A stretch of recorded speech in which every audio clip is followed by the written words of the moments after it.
In a month and a half, our whole life got thrown out on the pavement by the red ants. We were locked out. We had nowhere to go.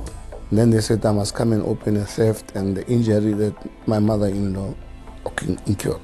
What happened there is drama. I was so traumatized. I don't want to reveal. It's painful. You can see my mother-in-law is still there. Nobody sells properties for the equivalent of R1,000 on a regular basis. My husband was a healthy and strong man who just wanted to look after his family and ensure that justice is done, but he died in the process. Many people, they're gonna lose their lives because they commit suicide. I was almost also to do, because I say the only way to get out from this situation is to... Lawyers for those who have had their homes repossessed say that the law governing share of sales in execution is so bad that it can be linked to a factory with a machine that chops off fingers, except that this machine has been running riot, figuratively chopping off 100,000 fingers over 20 years. The Uniform Rule of Court 46 that allows them to sell without reserve and says you have to sell through a sheriff when maybe the estate agent would be a better option.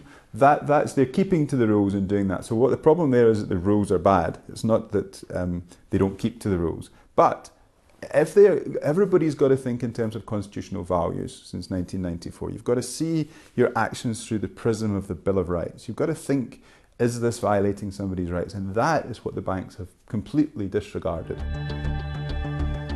Although this has been going on for more than 20 years, there is a great urgency that the Constitutional Court has with the matter.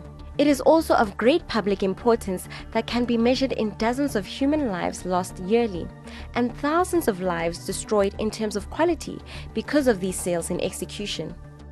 A family who prefers anonymity still feels the pain of their house being repossessed and sold without their knowledge. We had to sell our cars, we had to sell our, some of the furniture and, a lot of things so that at least we could have a roof over our head. My husband, after the last court case, he came home and, we said we were in the house and then he just, he collapsed. And when we were about to take him to hospital, he just collapsed in the passage and died. This family is just one of many examples of how sales and executions are not only unjust, but suggest abuse by banks who repossess houses without any regard for the consequences. The Ministry of Justice feels that this practice is bad and they want to change it. Same, the National Credit Regulator have also expressed that they don't think that what the banks are doing is right. They also want to see change there. South Africa Human Rights Commission saying the same thing. We have had clients who the sheriff has come to repossess their property illegally when there's been a repossession, a rescission pending. So there's something in the courts to reverse the judgment, and the banks usually stop when there's a rescission pending, but sometimes they've gone ahead and that's completely illegal. And one of our friends and clients actually had a heart attack during that illegal repossession and died. Passed away. Behind me is the sheriff's office where many houses have been sold in execution. It takes a 40,000 rand deposit to get behind these doors. These families face constant uncertainty because they don't have a place to call home. These sales have caused emotional and financial stress and have sometimes even led to death. Innocent Gwisai, property sold when he was about to settle all arrears. Ernest Mashaba, property sold for 10 rand. He never missed a payment and his house was fully paid for. John Mojage, property sold for 100 rand in 1999. He was in arrears, but his house was sold without his knowledge. Solomon Hlapo, property sold for 100 rand. No summons were ever served and Nedbank resold the property to him, but it cost him 150,000 rands. Elizabeth Majaro, property sold for 10 rand, and it appears it was Nedbank who sold it for 1.6 million some years later. Victor Zoom, house repossessed for 6,000 rand. Gladys Mviko, who was 83, her house was sold but was never in arrears. Stephen Nokongwepe, he was arrested for staying in the house after it was sold. Hendrik Makoba's tale of woe started in 2009, and 7 years later, nothing has been resolved. I needed to do some improvements. And then I went to Bond Pro. It was in 2009. And then they said they want surety, which what we did it through my house. The house was still in a trust. They have been deducting 7,000, next month is 5,000, 4,000 every time. Then I had a dispute. I said to them, what is going on here? I reported the matter. We applied for a debt review, I think it was in 2010. The trust was sequestrated in the meantime because we couldn't afford.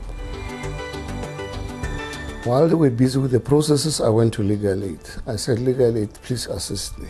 They went to court and they got a court order. The court order that we got was, they have to postpone the matter till we finish with the NCR. After Hendrik's many struggles with legal aid and Bond Pro, he still lost his house and is now living with his 85-year-old mother. They locked us out. As I speak to you, there are security guards in the house enjoying the benefits of my not sold. The community are very angry about it. I even went to DOC, to the highest office, service delivery. They are busy, as we speak, they are busy trying to sort out the matter. My money, 10,000 cash, which I used for my business, I won't say how many things were damaged there. We were thrown out, like just inhumanly, just like that. Livelihoods have also been destroyed by this practice, and for one such family, their Jugomaro Wildlife Ranch was repossessed, and the Fernandez family still struggles to maintain the wild animals once reliant on them. We went into liquidation early 2015 and we were evicted off our property in November 2015 with a close on our backs, and we were kicked off the property. The liquidators saw that the park is a lot more worth than what the place is actually getting sold for. They had the Red Ants come in to remove all of our personal stuff off the property, where there was 120 of these guys that took everything out of the house, threw it on the closest pavement, gave us over 2.5 million rands in damages of things that they stole, all the alcohol that they drank out of the restaurant as they were throwing things out.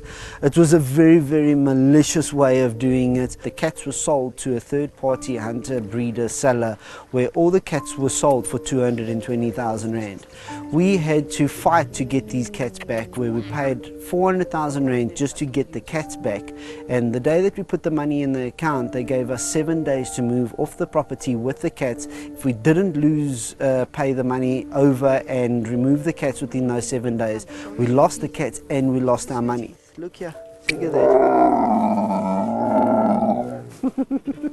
My dad was actually busy looking at the old Spring Zoo out in Gauteng, and we were planning on reopening the whole Spring Zoo by bringing our cats there.